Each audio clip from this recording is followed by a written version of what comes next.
యేసుక్రీస్తు నామములో బాప్తిస్మం అపోస్తలకార్యం 2:38 ఉంది, అపోస్తలకార్యం 4:12 ఉంది, అపోస్తలకార్యం 8:16 ఉంది, అపోస్తలకార్యం 10:48 ఉంది, అపోస్తల కార్యం 19:1-6 ఉన్నది.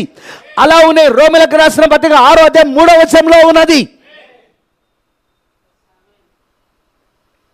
అపోస్తలును ప్రవక్తలను వేసిన పునాది మీద మీరు కట్టబడి ఉన్నారు. క్రీస్తు యేసే ముఖ్యమైన మూలరాయి ఉండగా అపోస్తలును ప్రవక్తలు వేసిన పునాది మీద మీరు కట్టబడి ఉన్నారన్నాడు. అందుకే అపోస్తలకార్యం 2:38 మీరు మారుమనసు పొంది పాప క్షమాపణ నిమిత్తం యేసుక్రీస్తు నామములో బాప్తిసం పొందుడి, అప్పుడు మీరు పరిశుద్ధాత్మ వరం పొందుతారు అని చెప్పి కిందికి వచ్చినప్పుడు 42వ వచనంలో అంటాడు, వీరు అపోస్తుల బోధ యందును సహవాసమందును రొట్టె విరుచుటందును ప్రార్థన యందును ఎడతెగక ఉండిరి. బైబిల్ రాసింది అపోస్తులు. అపోస్తుల కార్యములో వచ్చిన బాప్తిస్మం అంతా అక్కడ 3 జనాంగాలకు ఇవ్వబడింది. యూదులకు ఇవ్వబడింది, అన్యజనులకు ఇవ్వబడింది, సమరయులకు ఇవ్వబడింది. 3 జనాలకి యేసుక్రీస్తు నామములో బాప్తిసం ఇచ్చారు. డైరెక్ట్గా కళ్ళ ముందు ఉన్నదాన్ని నమ్మలేను నువ్వు. తండ్రి కుమార పరిశుద్ధాత్మ నామంలో బాప్తిసం ఇచ్చిన, యేసుక్రీస్తు నామంలో బాప్తిసం ఇచ్చిన ఒకటే. ఎక్కడుంది బైబిల్లో చూపి. నేను అడుగుతాను, బైబిల్లో చూపించి ఎక్కడుంది ఒకటి. నేను చూపిస్తానా? తండ్రి కుమార పరిశుద్ధాత్మ నామంలో ఎక్కడైనా, ఏ చోటైనా, ఎప్పుడైనా ఎవరైనా తీసుకున్నారా? ఎవరైనా ఇచ్చారా? ఎవరు తీసుకోలే, ఎవరు ఇవ్వలే. మరి నువ్వెవడిరా? నువ్వెవడివి? అపోస్తులు వేసిన పునాది పైన కట్టబడాల. నువ్వు అపోస్తులు వేసిన పునాది పైన నువ్వు నమ్ముతున్న మత్తయి అపోస్తులలో ఒకడు. నువ్వు నమ్ముతున్న మత్తయి సువార్తను అపోస్తులు రాసింది నువ్వు నమ్మినప్పుడు, మత్తయి సువార్త నువ్వు రాసింది నువ్వు నమ్మినప్పుడు వాళ్ళు చెప్పే బోధ ఎందుకు నువ్వు నమ్మవు?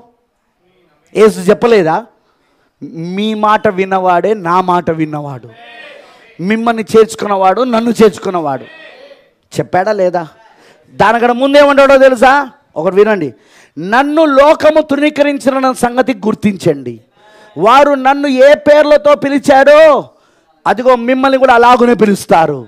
ఇంటి యజమానుడు వాళ్ళు బయల్జెబూబు అని అనగా ఇంటి వారిని ఏమంటారో మీరు గుర్తుపెట్టుకోనండి అని ఇంకో దగ్గర అంటారు. మీ మాట విన్నవాడే నా మాట విన్నవాడు, మిమ్మల్ని చేర్చుకున్నవాడే నన్ను చేర్చుకున్నవాడు. అంత డైరెక్ట్గా బైబిల్లో ఉంది. మరి ప్రైజ్ ది లార్డ్, హల్లెలూయా.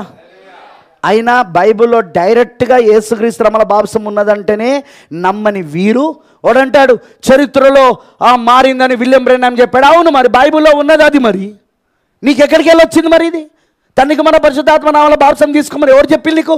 యేసు చెప్పాడు కరెక్టే. మరి ఎందుకు ఇయ్యలే వాళ్ళు?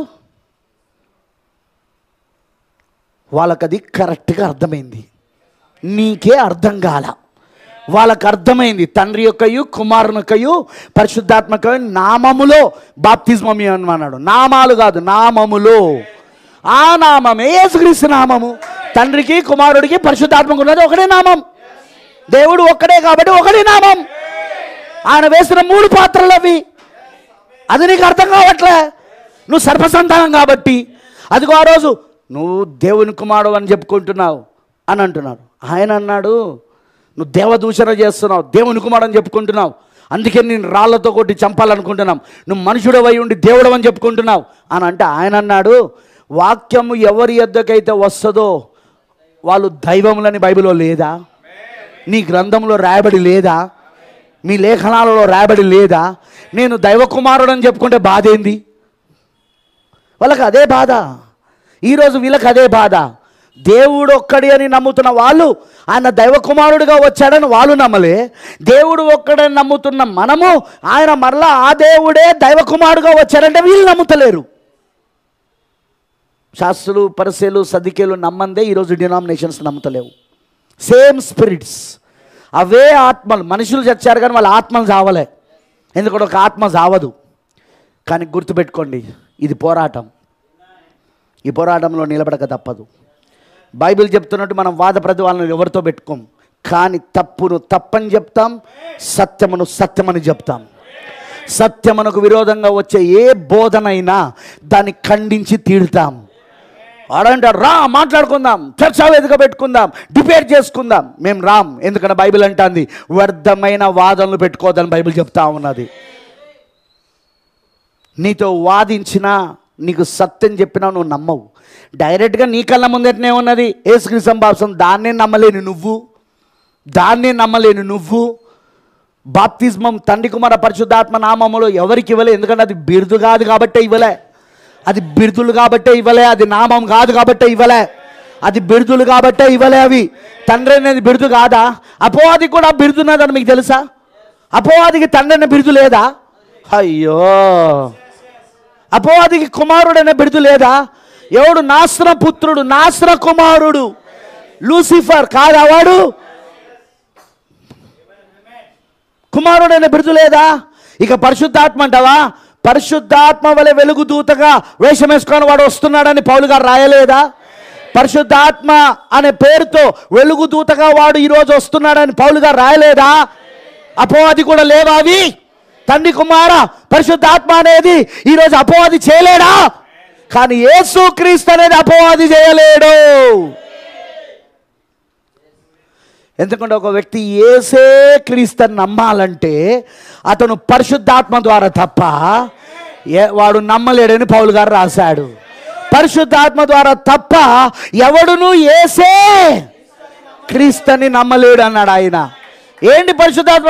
పరిశుద్ధాత్మ బయలుపరచాలా. ఎందుకంటే క్రీస్తు అంటే పాత నిబంధనలో యెహోవా, ప్రభువు యెహోవా. పౌలు గారికి అగ్నిస్తంభం ప్రత్యక్షమైనప్పుడు యెహోవా ప్రత్యక్షమయ్యాడు, అవునా?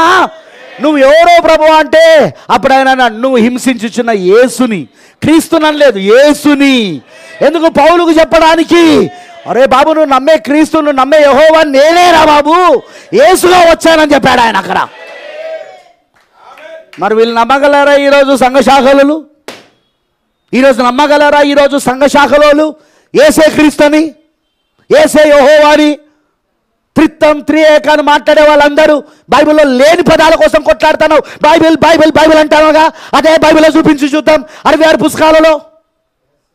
ఇట్లాంటి సవాళ్ళు మాత్రం స్వీకరించారు, ఇట్లాంటి మాత్రం మాట్లాడారు. పాము తప్పించుకున్నట్టు గడ్డిలో తప్పించుకుంటాడు.